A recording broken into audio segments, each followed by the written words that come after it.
in.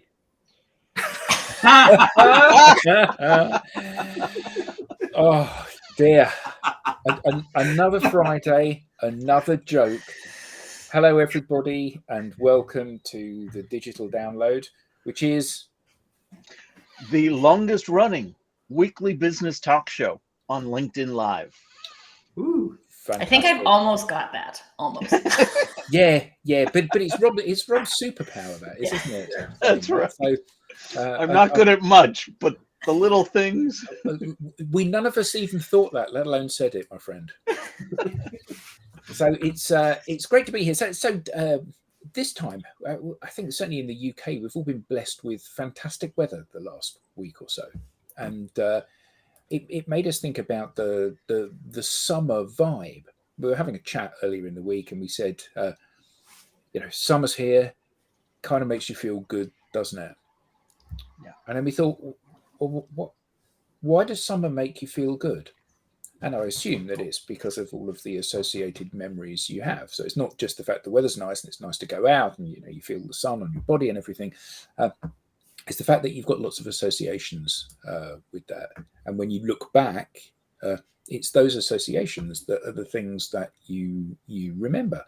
So when you think about your favorite movie, it isn't just how good was the movie. It's who did you see the movie with? Did you have a good time? Was the popcorn good?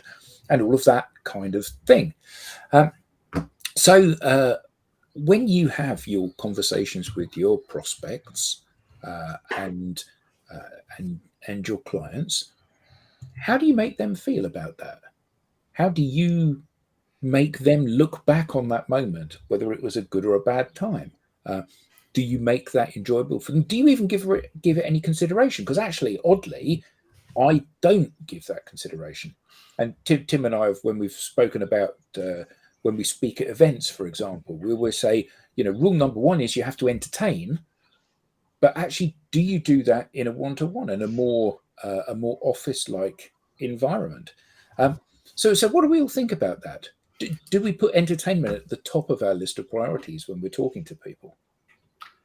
Do we want to do introductions or do we want to go right in? Oh yeah, I'd forgotten about that.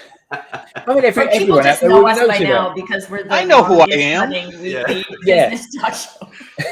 So, Rob, please introduce yourself. Good morning, good afternoon, and welcome from wherever you are. I'm Rob Durant, founder of Flywheel Results, just outside of Boston, Massachusetts. We help startups scale, and we are a proud DLA Ignite partner. Yes. Tim. My name's Tim Hughes. I'm the CEO and co-founder of DLA Ignite. I'm just back from Italy and I'm wearing a Ducati t-shirt. Yes. Nice. Jensen. Hi all, Jensen Abbott here at Supero. I'm a B2B social interactions and influence coach and also a happy and proud partner of DLA Ignite. Tracy. Hello, everyone. I am Tracy Borison, founder of TLB Coaching and Events, where we're all about optimizing sales and marketing processes and people. And so I'm gonna, I feel like my glasses went crooked today, so I'm probably gonna be adjusting them a lot. So apologies in advance for that. But I too am a very proud DLA Ignite partner. Alex. Hello all, Alex Abbott, founder of Supero. We're a B2B sales consultancy focusing on social selling and value selling. And I too am a proud DLA Ignite partner. And I'm Adam Gray. I'm also co-founder of DLA Ignite and Tim's business partner. And I guess I'm not a proud DLA Ignite partner because I'm not a partner. I'm just part of DLA Ignite. But I'm proud about it, and I'm proud to have you guys as partners. So back to the question. Thank you, Tracy. Back to the question. Do you even give it any thought about entertaining people? Entertaining?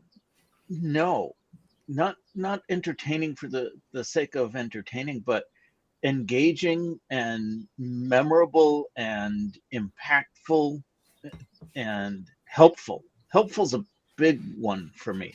I like to think of myself as a teacher, as a helper. So when I'm engaging with somebody in a conversation, whether it's me trying to sell them something or me just trying to meet them, I always am looking for, well, where's that opportunity to help?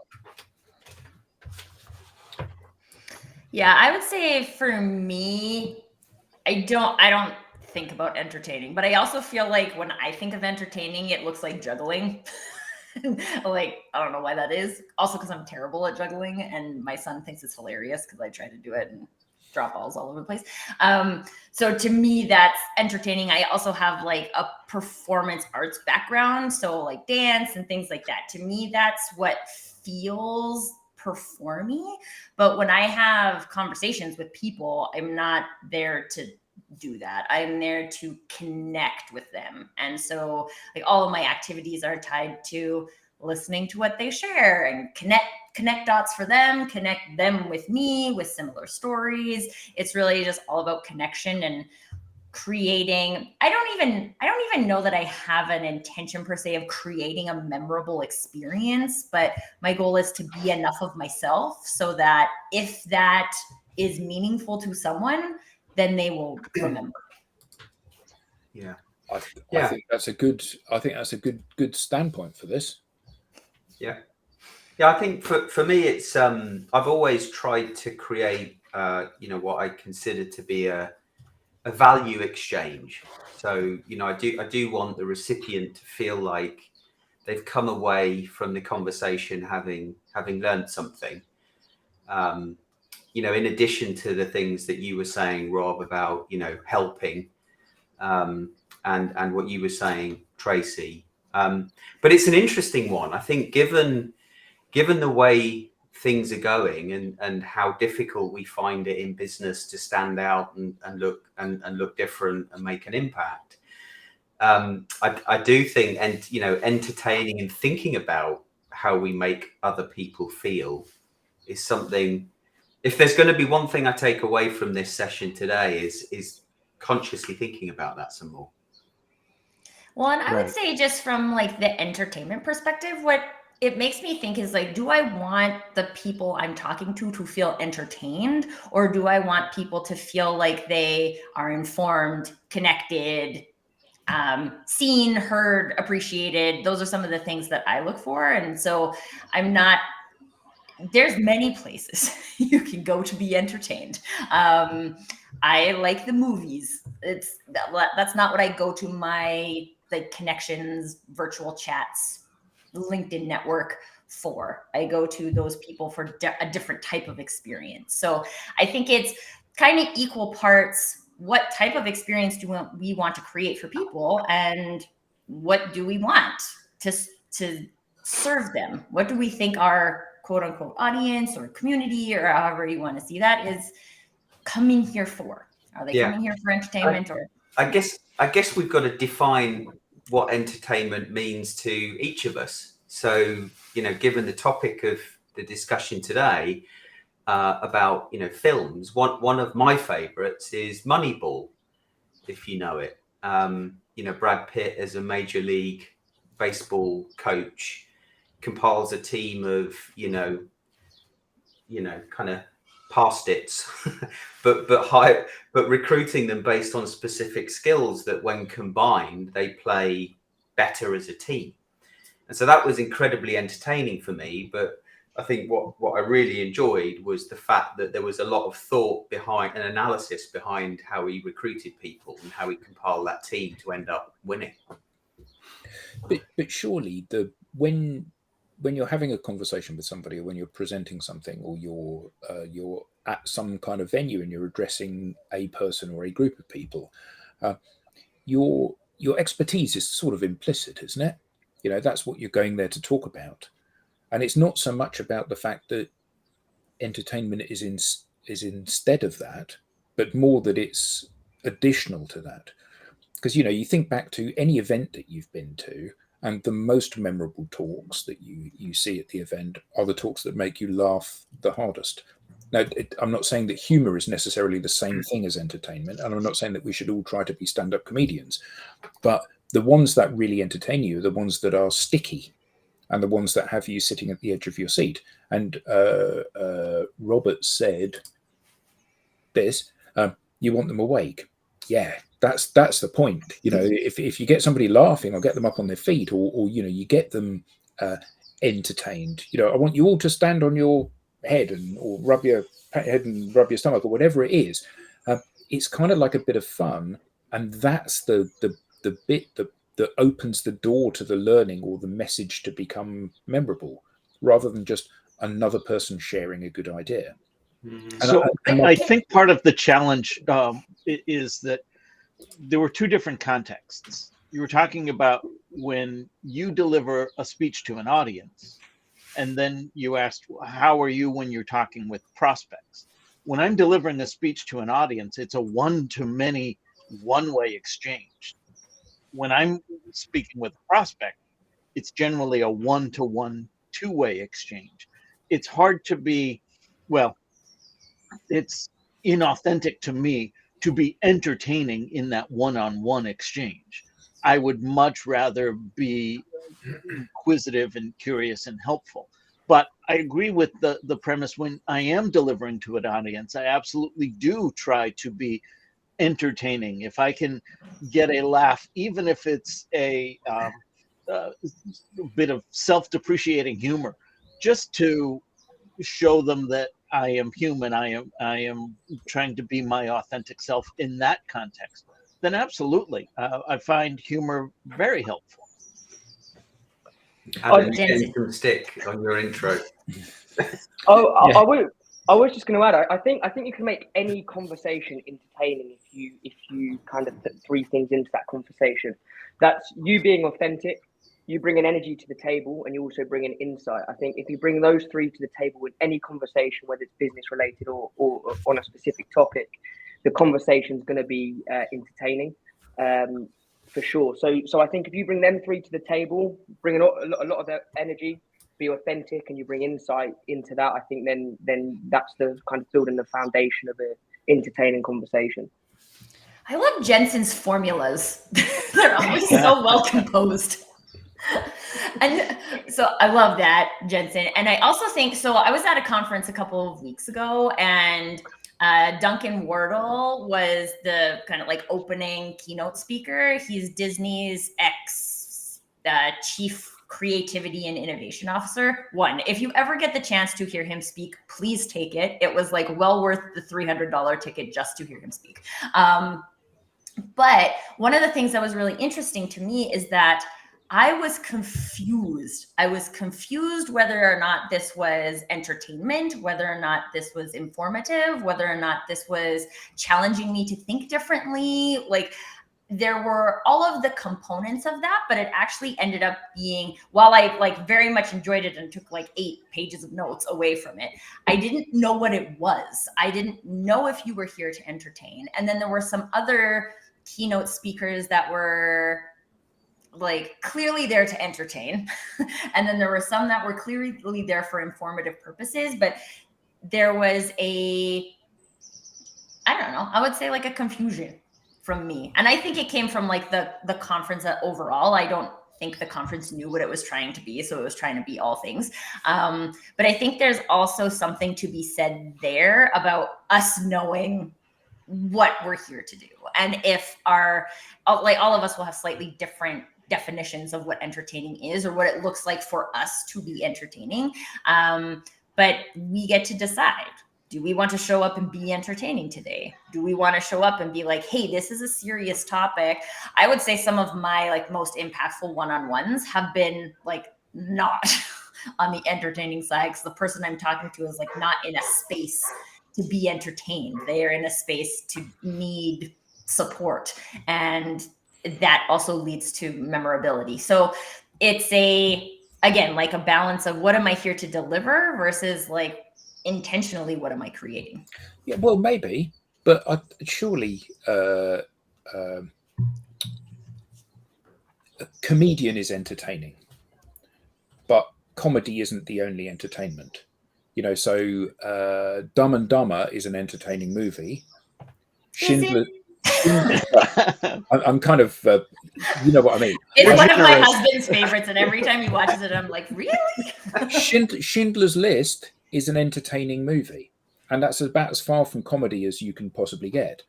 So I think that, comedy and entertainment are not necessarily, there's a bit of overlap in this Venn diagram, but they're not superimposed on each other. So, yes, you can stand up to address your audience, be that an audience of one or an audience of 1,000, and you can make them laugh, or you can entertain them by telling them a good story. Someone else, here we are, Robert said about don't tell anything without a purpose. Yeah, you can take them on a journey by telling them a story, but surely what you want is for people to leave that engagement, whether it's one-on-one or 100-on-1. You want them to leave that engagement saying, that was really good. I really enjoyed being part of that process. And I think that's a really important thing, because it's like saying, well, you're not here to have fun, you're here to work. Well, why can I not do both? Why can I not enjoy being at work and have that as being fun? And that is potentially something that we should be looking at doing with our prospects and our clients. We should make sure that they want to come back because A, they learned something, but B, they had a really good time chatting to us. Yeah.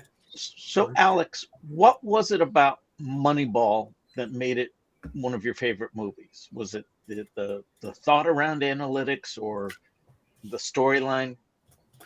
I think the analysis was one thing, but ultimately, I'd have to say it was the fact that the underdog could win, right? You don't have to have the most money in the major league or the best players in the Premiership. You can actually, with a lot more thought and the right people, the right insight, you can pull a winning team together that can compete against the best and win. It's a true story, isn't it, Rob? Yes. As our baseball expert. Right. And a lot of teams are now trying to replicate that, not just in baseball anymore. Well, we've got Wrexham Football Club, a little Welsh football club here in the United Kingdom, Rob. I saw them on Hulu. And is it Ryan Reynolds and his partner, Yeah. whose name escapes me, have bought this? Rob McKinney. Because no one can pronounce it. Bought this football club that were national league, so they weren't pro, and they've just made it into the pro league, League Two, this season. It's an amazing story. We love a good underdog story, but the reason I ask is because, if you don't mind me sharing, one of my favorite movies is Princess Bride, and the story itself is entertaining. The characters are funny, and there is an underdog As you story wish. to it. Yeah, thank you. Yes, and a lot of classic lines. But it wasn't the movie itself that it made it so endearing to me. I remember going to see this movie, not having heard about it. It was myself and my girlfriend at the time going to the 11:30 showing at night, 11:30 showing of this movie, and we were about 6 people in the theater total. And 5 minutes into it, my girlfriend fell asleep. So I'm there in this huge theater, immersed in this beautiful story, this elegant scenery, this fairy tale story. And it was as though they were just speaking solely to me. I can still remember the popcorn bag that I was holding. I can still remember every little nuance of that night. And it was a great story, absolutely. But I wonder if it was the storyline that made it one of my favorites, or the memories that surrounded it. Because the director had no control over anything other than what they put on screen. So many good lines, right? Priceless. Oh, but that's my point. I have so many memories of so many other things where the person who created it didn't have control over some of those elements. And yet those elements were what made it meaningful and impactful to me. So taking it back to the context of when you're speaking with a prospect, how do you control for that? Sometimes you can't. Yeah. Sometimes you have to intentionally deliver some of those memorable elements, and it doesn't have to be an over-the-top humorous approach to it. It's just trying to be memorable. Yeah. I've got a story myself, Rob. This time my girlfriend didn't fall asleep, but so this was quite a few years ago now. So my 21st birthday, my dad bought me and my girlfriend at the time a holiday, a week in Spetses, a Greek island. Actually, the girl is now my wife. So this is Jackie, coming up to my 21st birthday. And this Greek island was a tiny little island. One of the highlights was getting the Slovakis from the little wagon that was parked, just near the beach. There was one disco or nightclub, Adam. Thanks. All nightclubs now, if anyone saw Sales TV on Tuesday. And there was this beaten up old outdoor cinema with stone seating, and we went to the cinema, sitting outside thinking this is weird, and we watched Cool Runnings, if you've ever seen great film, and Weekend at Bernie's, which was great, but it's more. That was up for an Oscar, wasn't it? What, did they not have a copy of Dumb and Dumber? Yeah. But it's different years they were nominated. It's all the years later when those films come back on telly, and then you can reminisce about that holiday that we had when we were kind of bootstrapping and had no money. I'm grateful that my dad sort of bought us that holiday for my 21st, and I had no money. Well, and I think that kind of speaks to what Rob said about like the people who were showing those movies that day had no idea that you were going to be in the audience that day, and you were going to build those relationships with those movies. There's a element of chance, really, that happens in all of these scenarios. But if we go back to what Jensen said about authenticity, then if I think the moments we remember the most are moments where we were tapped into our authenticity. Like, what are the things that are important to us? Alex likes Moneyball because he likes the underdog story. Does everyone like the underdog story? Probably not, right? Or they prefer other things, right? I'm a big fan of Princess Bride myself. It's in my top 5. And I just feel like there's like, it hits on so many things. But for me too, I always find myself coming back to, especially when I watch movies or TV shows, things that are about personal branding.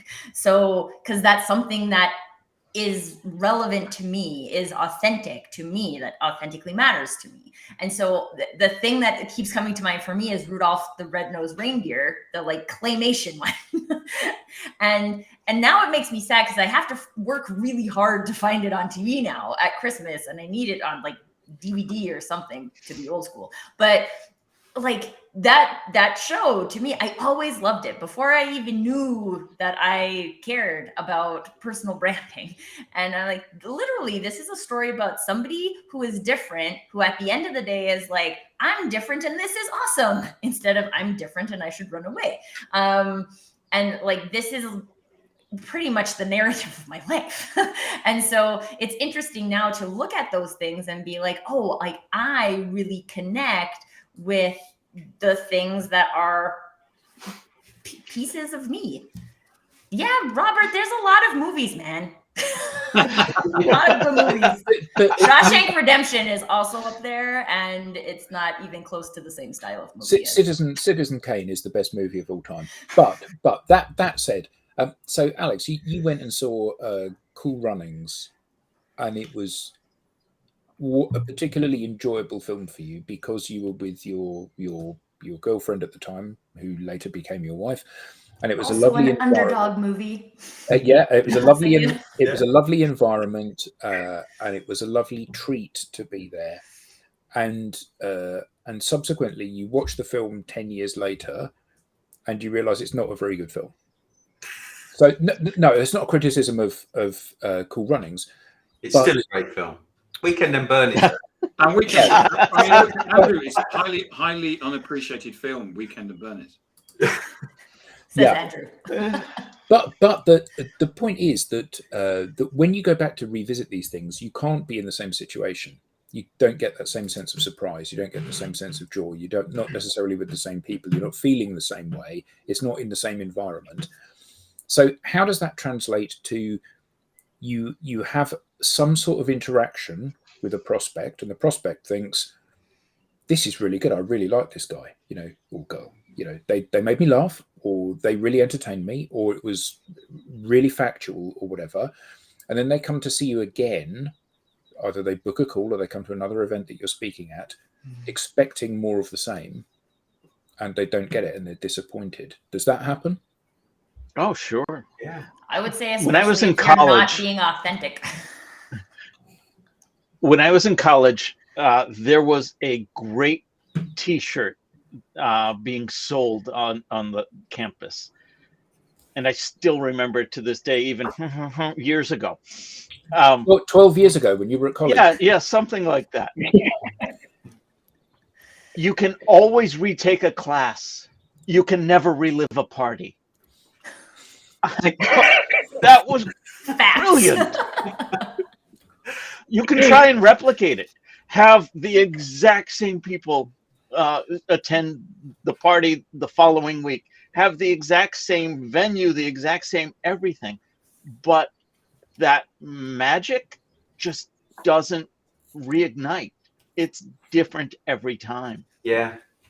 There's a few words that are coming to my mind as you asked that question, Adam. Things like inspirational, authentic, Jensen, you've mentioned, humble, intellectual connection. When you have that connection and then suddenly it's just you and them in the room, and you're having that back and forth.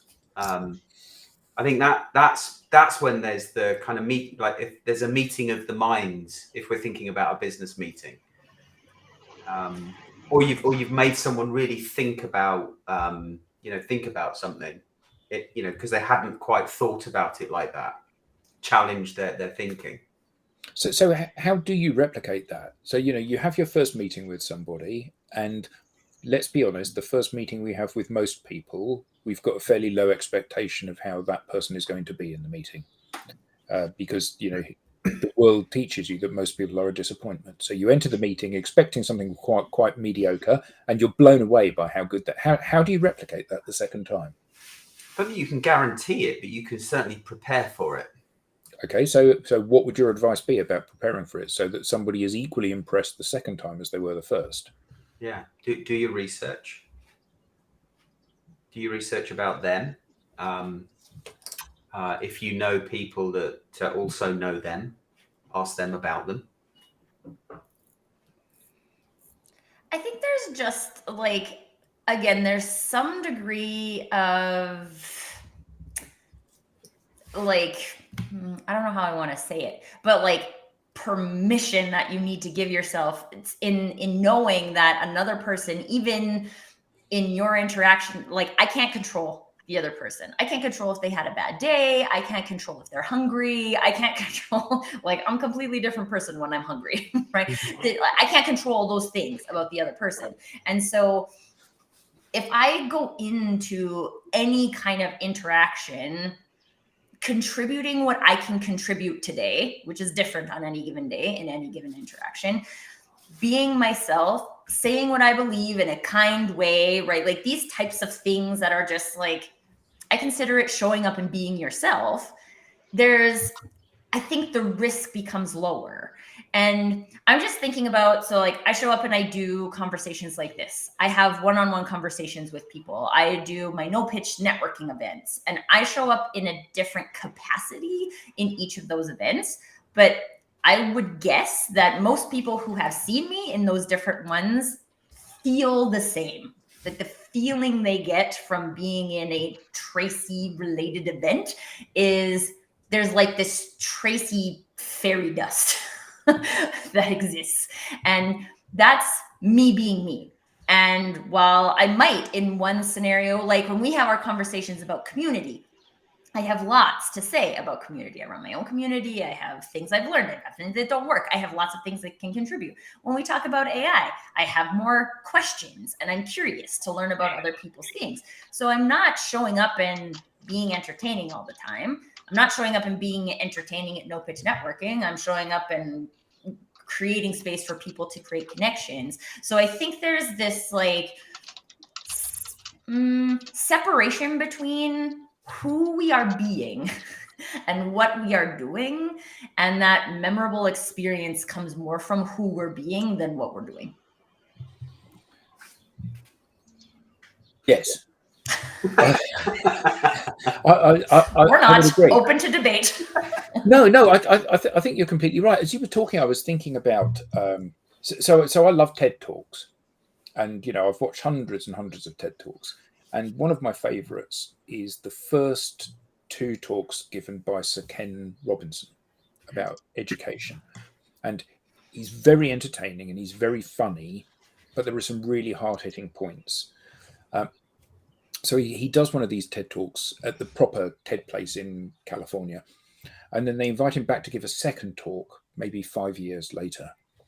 So he walks onto the stage and he said, "It's 5 years since I was last here, and it was great. I got such fantastic feedback, and it became one of the most downloaded talks of all time. So I'd like to pick up where I left off." So as I was saying, and then he immediately launches into the talk as if it had been just a few moments beforehand. And I think that things like that draw people in, and that's part of the entertainment. The reason it's entertaining is because it resonates with you. The reason that it's memorable is because it resonates with you. The reason that you learn something is because you're listening, because it resonates with you. So trying to make it resonate, and you're right, Tracy, being authentic, being yourself is the thing that isn't going to change from one meeting to the next. So what sort of things can we do to facilitate that, do we think, to be as engaging and as relevant and as interesting as possible to people? So I think to what Robert said, he mentioned here, skilled speaker with passion equals a great event, and a skilled speaker without passion equals crap event. I think that also links to the energy. If you're bringing enough energy and passion into a conversation, you're going to build excitement with the individual. If they know what you're talking about, or if they're brand new to the topic, you're going to build that excitement. Because I'm sure if you were to go to a talk and someone's just going, "Hi, my name's Jensen," this. After a while, you're going to be like, "This is boring. There's no passion, there's no excitement." Whereas if someone kind of had that energy, the passion, and brought you into the conversation, you also have that shared sense of purpose as well. You feel like, "Oh, okay, yeah, I actually belong here. I should be here. This is something that I want to learn." So back to Robert's point, I think that's a great point with speaking with passion for sure. I think that's one way that it can help. I want to pick up on what Kevin M. had just posted. He said, "Listening to you all tell your stories, what speaks to me is the scenery. Imagining myself in your place, experiencing the same things, and immersing myself in the feelings that you felt when experiencing it." I remember listening to an audiobook last week. And when I got home, I wanted to look something up. I had the book itself, and I was thumbing through, and I knew I was on this chapter, but I didn't know what page it was. I could remember, I was at, I walk along the golf course. I was at this hole when this was spoken about. Flip back a few pages because it was a few holes earlier on the golf course that I was listening to that. So that's me relating the scenery, which is completely unrelated to the book, to what I'm now reading in that text. And that's what I was trying to convey earlier, where things that the creator did not intend or even know about have an influence on how we react to that. So back to the point about, well, how do we plan for that? How do we recreate that? You actually don't. You have to plan for the audience bringing their authentic selves to the experience as well. So that's where you have to, the less is more approach comes to mind. You have to have one concept in mind that you're trying to convey. And with that, I think you can replicate it even with a different audience, a different scene, and them bringing different elements to it. It's just keeping it simple, keeping it that one idea that you want to convey, whether it's a 30-minute speech or a 30-second introduction. Now, I don't know about the rest of the panel or indeed the people in the audience, but I'm still wrestling with the picture of Rob on the golf course myself. Not golfing, reading a book or listening to a book. Right.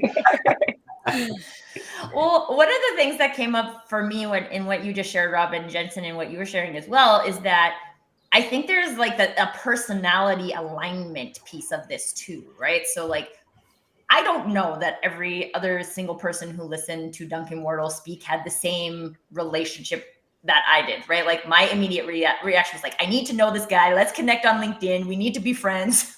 Like, how come we don't know each other already? And luckily he accepted my LinkedIn connection, which was very exciting for me. But I don't know that everyone else had that experience. We were aligned. We were aligned in an enthusiasm way. We were aligned in the importance of his conversation way. We were aligned in like, he made us get up and talk to the people next to us. I'm down with that, right? Like, that's fun for me. So like, how he did it is how I like things to be done. There was another keynote about the metaverse, which I was super excited to go to because I wanted to learn more about it. And I like almost fell asleep. Because it was so technical and it was very like, I'm sure there was some great information there. There were some people who were just like writing mad notes, like really enjoying that style of presentation. And I couldn't get through to me at all. Like it just, all of it went over my head. And that doesn't make it a bad presentation. That makes it a bad presentation for me. And I think one of the other important things here when we talk about authenticity is that if Duncan Wardle had shown up to do a metaverse presentation, I might have picked up more things about the metaverse because the way he does things is more aligned with how I consume information. See, I can't even remember the guy, and I'm pretty sure he's famous for metaverse something. Like, I don't know what he was talking about, but that doesn't mean that he wasn't meaningful to his people. So I also think it's important to tap into that authenticity of us, knowing that we're going to resonate with some people, we're going to be memorable for some people, and we're going to be completely irrelevant to some people. And it's not about entertaining all people or informing all people or connecting with all people. It's about connecting, informing, being memorable for our people. So on that point as well, Tracy, is so when I think it was Adam asked the question of what's your favorite movie, to kind of do a bit of research on that for today. I always used to struggle with actors and when they would play one role in one movie and then they would change role in a different movie, because I always got bought into the fact that that actor, that's them as a person. So I'd sit there and be like, oh, I don't like that person, I don't like that actor, oh, they're a bad character. But the movie that I picked for being my favorite was actually The Mummy with Brendan Fraser. And the reason for that was, well, there's a number of reasons. Is all of my childhood movies seem to have starred him. So like, I think it's George of the Jungle, you've got The Mummy, there's a couple, Looney Tunes, again, a brilliant movie.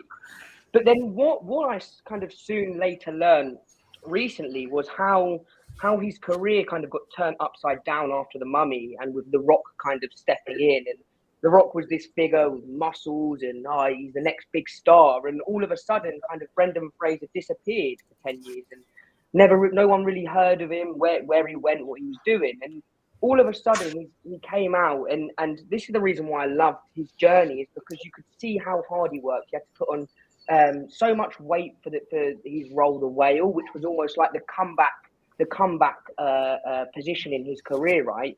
And just to see how happy he was that people could see how hard he worked at the premiere was, for me, it was kind of like oh, well done, mate. I could really connect on that. But it's that kind of cements my favorite movies. It's also the actors that play, and can you connect with that actor?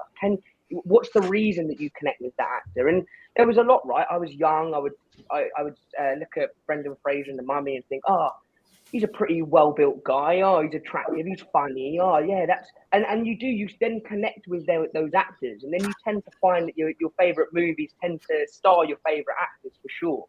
Yeah, well, I used to be scared of The Mummy, I remember. Yeah, I did. Yeah, I can't lie. When I was watching it about 8 years old, and there's these really Thanks, Dad. Thanks, Dad. a real bait out there. But I think this is interesting too, right? Because it's almost like we go on the journey with our favorite actors, but we choose to go on the journey. And one of the things that's coming up for me, it's like, I love Dan Brown as an author. Like Angels and Demons is one of my favorite books after The Hobbit. I have other things to say about The Hobbit as a movie too. But I have this problem when I read a book first and then they make the movie and the characters. So like Tom Hanks, I love Tom Hanks. Great actor, right? He's not Robert Langdon. And it drives me nuts every time I watch those movies because I'm like, this is wrong. This is like, love you as an actor, but no, this is not right for me. And again, like there's probably lots of people who are like, oh my God, what a great choice for Robert Langdon. But for me, I'm like, no, that's wrong. And so like all of us are having these like different experiences. And I can't remember if it was Robert or who said earlier on in the chat that there's a difference between like creating from a one-way narrative. Like I'm creating a movie and I don't know what the state of the people who are going to be consuming this is. I have to create for everyone. Same thing as like a stage presentation. But when I'm in those one-on-one interactions, I'm not creating for everyone. I'm creating for one person. So like Alex said earlier, what do I know about that one person? What do I know worked the first time? What created connection the first time? How can I provide opportunities for those types of connections to be ignited again? DLA Ignite. There you go. Boom. So along the lines of not being able to control the person receiving it, I remember the 7th Star Wars movie, the first of their last reboot, was one of my and my family's favorite movies. And it wasn't so much for the movie itself. The movie itself, looking back on it, was pretty good. But it was everything leading up to it. It had come out around Christmas time. So the family decided before we watched the 7th one, we were going to watch all 6 at home. And we did. Well, over the course of 3 or 4 days, we had binge watched 6 movies together. What a fantastic, and it was Christmas time and just all this togetherness. So we're so looking forward to going to the theater and seeing that. And we came out of the theater and just loved it. So fast forward 2-3 more years when the 8th one is coming out. Same type of scenario. Christmas time, we binge watch all of them.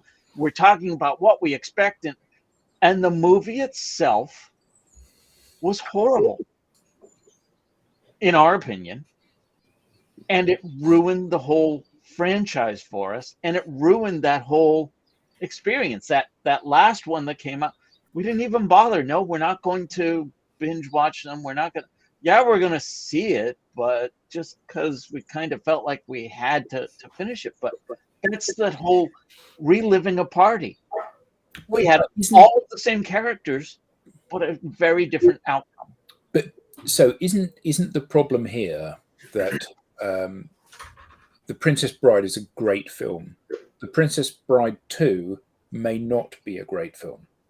Not that there is a Princess Bride 2. Right. You you watch The Bourne Identity and you go, it's a brilliant film. And you watch Die Hard and you go, it's a brilliant film. And you watch Star Wars and you go, it's a brilliant film. And you watch all of these things because it is the aggregation of all of these different elements, some of which are within the film company's control and some of which are not. Some of which are absolutely about you and your family sitting and binge watching the first 15 films before you go to the cinema to watch the 16th film. And the problem is that so much of that is outside of your control. So maybe the answer is to and somebody might have said this, I can't think who it was, that you just be authentic. So you rock up. I know exactly who it was, of course, Tracy. You rock up and you are authentically yourself, and you try to be helpful, and you try to create a value add, but you don't try to replicate the massively successful meeting that you had last time, because actually what you don't want is to be held accountable based on the last meeting, which just happened to work perfectly. And you're simply trying to turn up and do the best job you can do, given the tools that you have at your disposal. So then, Adam, would you say then it would be good to be able to adapt to the different scenarios, right? Because if you are just going to be genuine and authentic and you can't control how the other person, I don't know how their mood or attitude may be, but being able to adapt to that person to then change the way that you can communicate, would you say then that would be the best piece of advice, maybe? Yeah. So Tim and I have been on calls with people where we've known the people quite well, and the people are very proud, confident, tough people. And then sometimes you come to calls with those very same people and they're not. The situation is they're under a huge amount of pressure, or something isn't panning out as they thought it was going to pan out. And you have to interact with them in a very different way to how you normally would. Yeah. Whereas perhaps, sometimes the conversation with them will be very much of yes, no, tug your forelock, and I'm going to be very subservient. And sometimes actually they're not in a place where that's going to work. Yeah. And maybe the answer is to take each of those interactions and each of those meetings and each of those engagements on an engagement by engagement basis. Sometimes we're all in a good mood. Sometimes we're feeling very positive, and sometimes we're not. And actually, as the person that is the vendor in that situation, you want to make sure that you are being not just the helpful, educational, supportive person, but the person that you need to be to help the buyer through the process. Yeah. And sometimes that will be metaphorically putting an arm around their shoulders and just giving them a hug and saying, it's going to be okay. This is all right. Equally, you can help set things up, Jensen, in terms of, helping to prepare ahead of the meeting, setting an agenda, perhaps having a call with that individual prior to the actual meeting. Yeah. And I think that the challenge that we all have is that increasingly we're cramming more and more stuff into our day, and all of these things take time, don't they? And sometimes that's time where you actually have to invest time in doing something. I've got my first call with Rob today, therefore I need to look at Rob's profile, look at some of Rob's posts, see where Rob's at, see what he's talking about, so I can empathize with Rob and be at least educated and understanding of what it is that he does. But equally, sometimes that is for 10 minutes before the call. I need to turn the lights off and I need to lie back with my arms folded and meditate in order to get myself in a headspace where I can be reactive to what goes on in the moment. Yeah. And actually, all of this stuff takes time. And I think that one of the things, certainly that I've learned over the years, is that if you don't carve out those little bits of time, even if it's only just a few minutes here and there, then you're setting yourself up for a catastrophe. And to say I haven't got time is a very dangerous thing to do, because to not invest 5 minutes before the meeting to stretch my legs and to have a walk around and to close my eyes could sink the culmination of a year's worth of prep work to get to that point.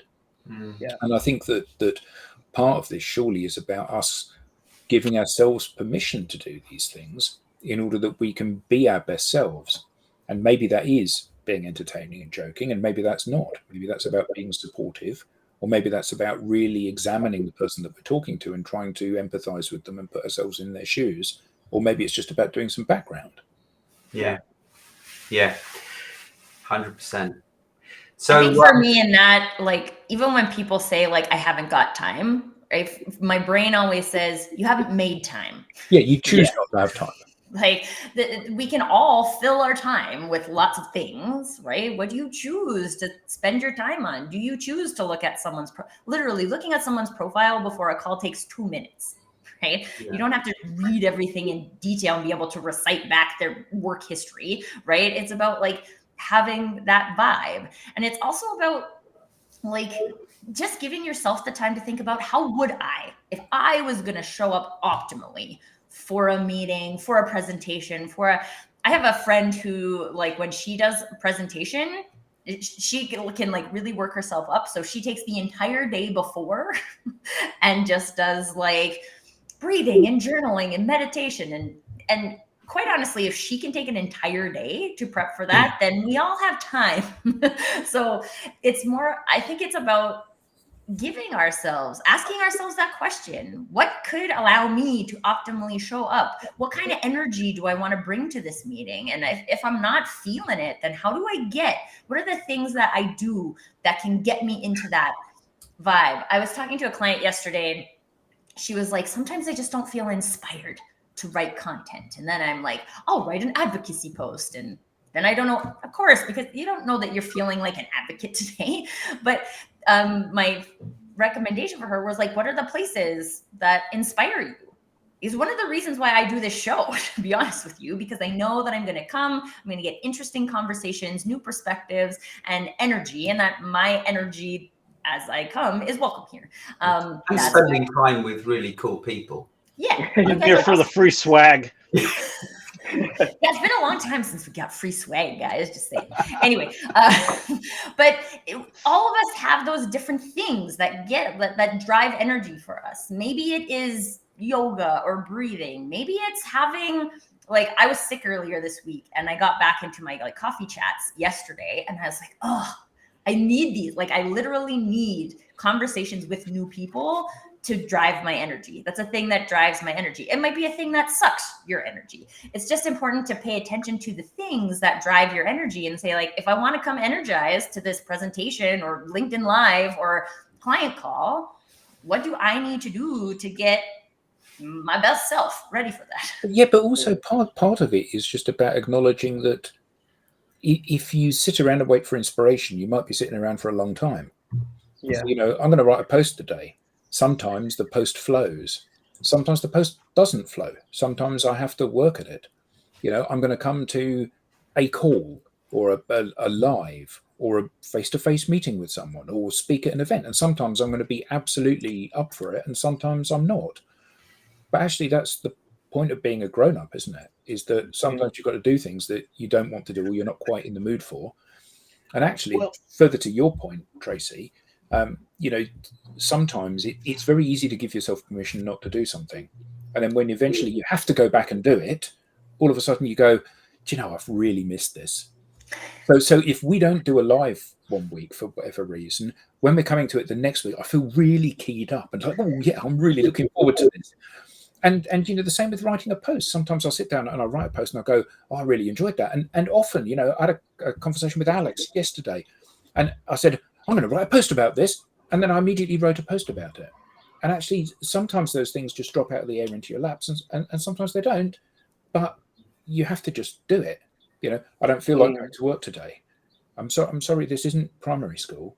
I did do that once, and I will say it was like the best day. Yeah, I went to the office and I looked at my computer and I was like, nope. It was Tracy Burrison's day off. Yes. on your point as well, Tracy, when people say, I don't have time, and you said, oh, it's because you haven't made time. I saw a really cool video actually. And it was, if I gave you £1,440 every day, and I said at the end of the day that £1,440 you would make sure you would spend that full £1,440.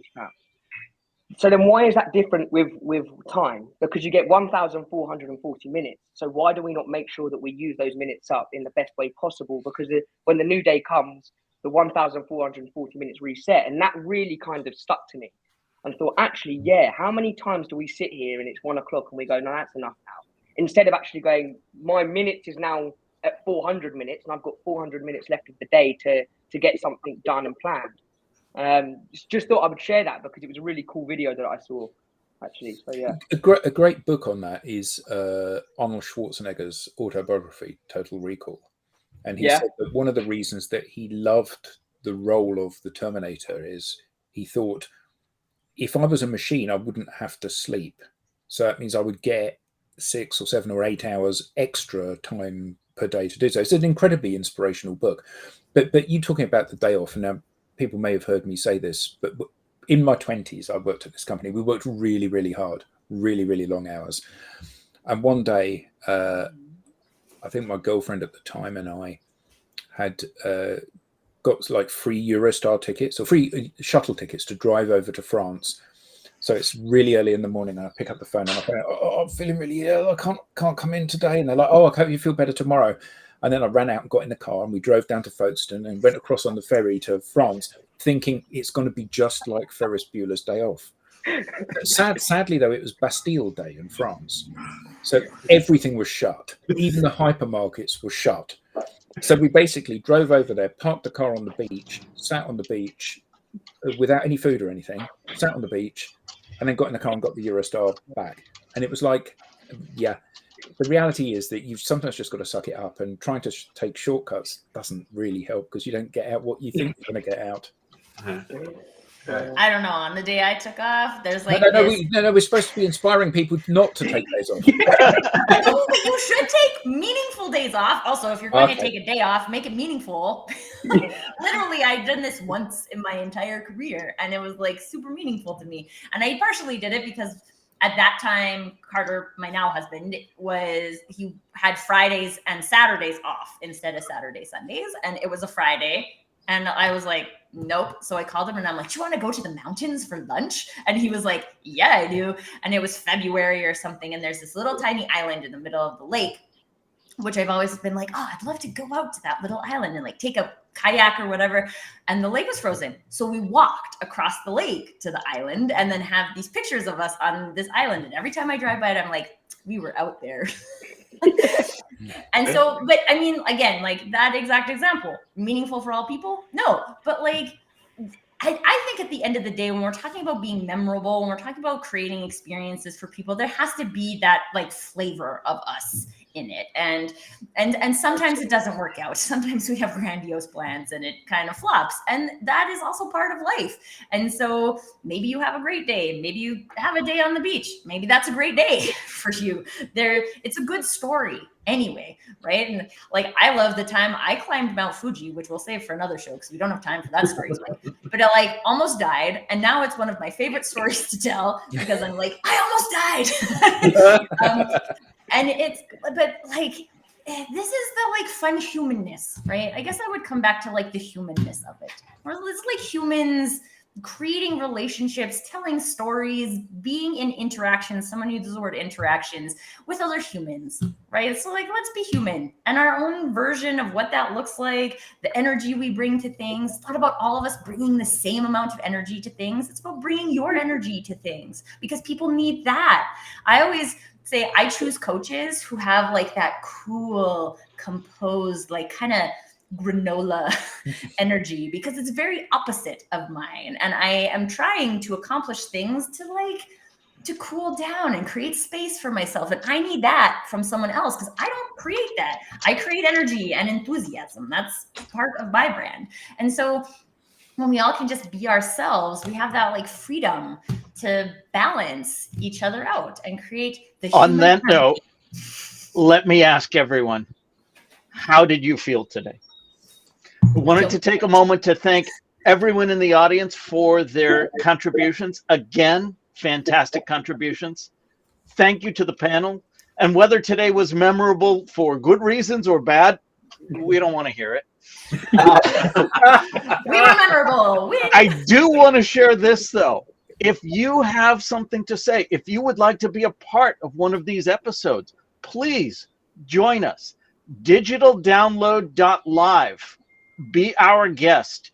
Fill out that form. Let us hear from you. We would love to have you on one of these days. Tim, Be our Adam, guest. Jensen, Beauty and the Tracy, Beast. Alex, thank you very much. I think we've been cut off by LinkedIn already, but goodbye, everyone. Bye-bye. Bye. Thanks, guys.